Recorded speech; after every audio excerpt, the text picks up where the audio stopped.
Hi everybody, as promised, I said I'd do a video of the building with the support taken off. Now, I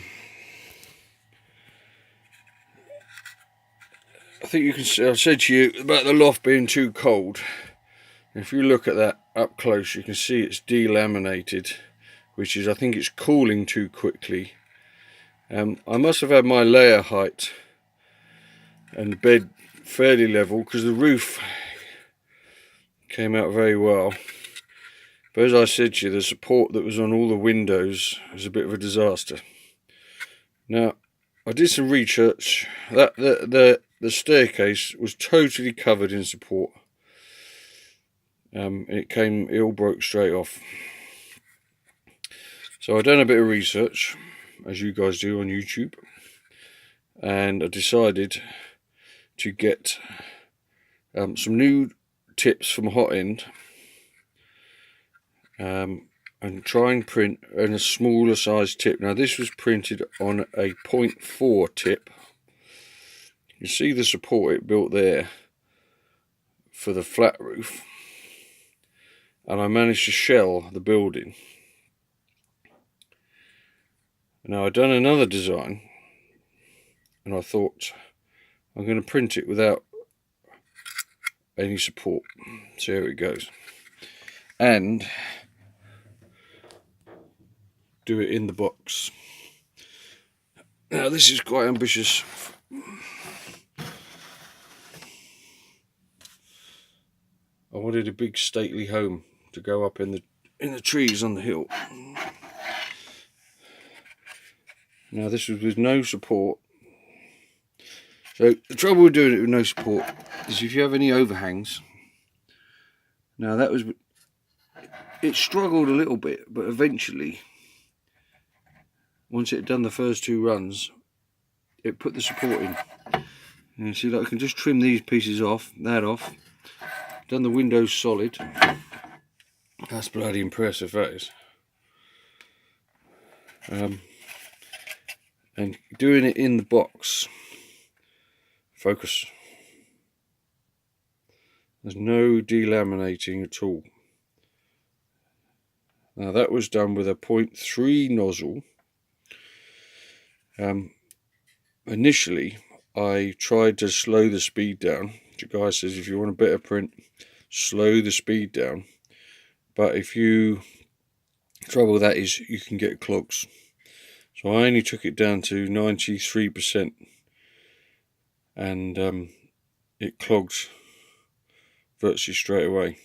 Now the first design I did of this, I did it on a platform, but put the thickness of the platform too great. It took about 3 hours to build the platform. The trouble is when you reduce your nozzle size, you increase your print time. So just before it had the blockage, we had a slight power outage. There's some guys working on a building over the road, only for a split second, but it was enough to stop the print. So I went back into the program and removed the base to cut that print time down. But when I designed this on 123D Design, I decided on this one I'd make the entire building, and at the end I merged everything together, and then realised I had forgotten to shell it. If you can see underneath, so it wouldn't shell. I think it was because it's too complicated to shell the entire building, so I think you need to shell as you go. I got 2 blocks, sunk it into there and subtracted it, but I couldn't. So the top section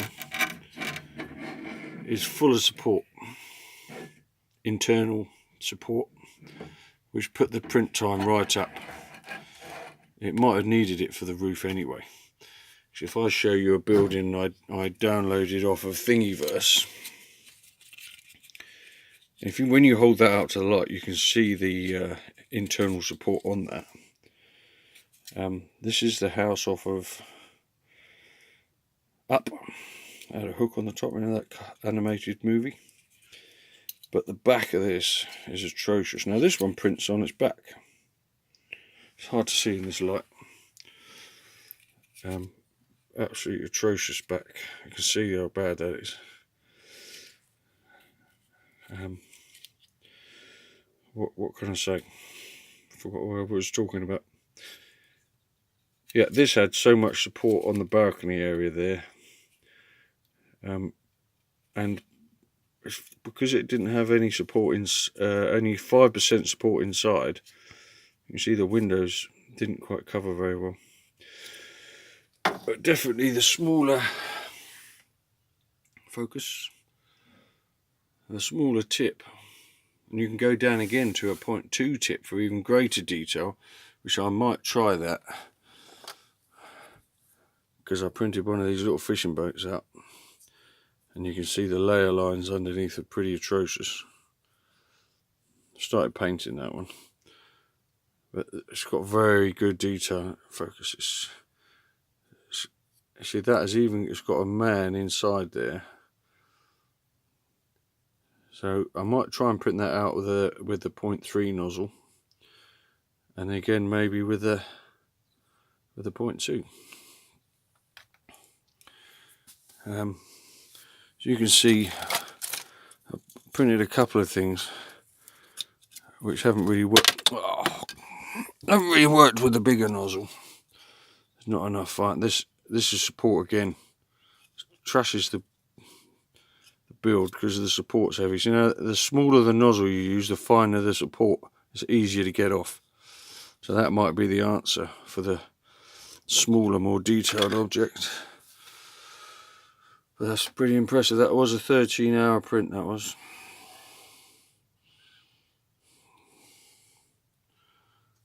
But you can see the difference in doing it in the box. The finish is much better, and it keeps it under, because the temperature last night was about -3, I think. So the heat inside the box stays constant. I'm going to print this again without support, see what happens. And the trouble is with that is, will it do that roof? But I think if you're going to print, like, this is a building, a pre-built building, and if you look underneath, there's 2 different items. So it might be a case of building your buildings and your outbuilding, do it separately. Then you can tip it on its back and leave the support off.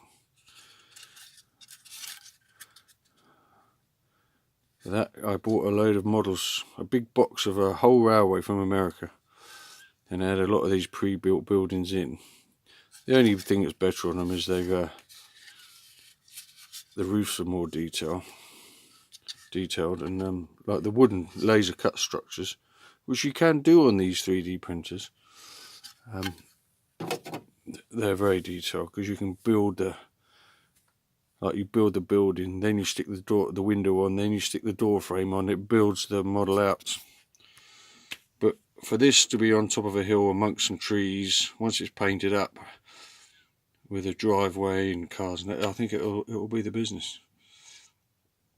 It's a big scale, but if you think the size of the windows in that, they're not very far off, then it is a big stately home, because I think it would be a prominent piece on the layout. Anyway, that's the 1, 2, 3D design. Now if I can do it, and I'm a flipping computer idiot, anybody can do it. Thumbs up if you like it, subscribe if you want. Okay, bye.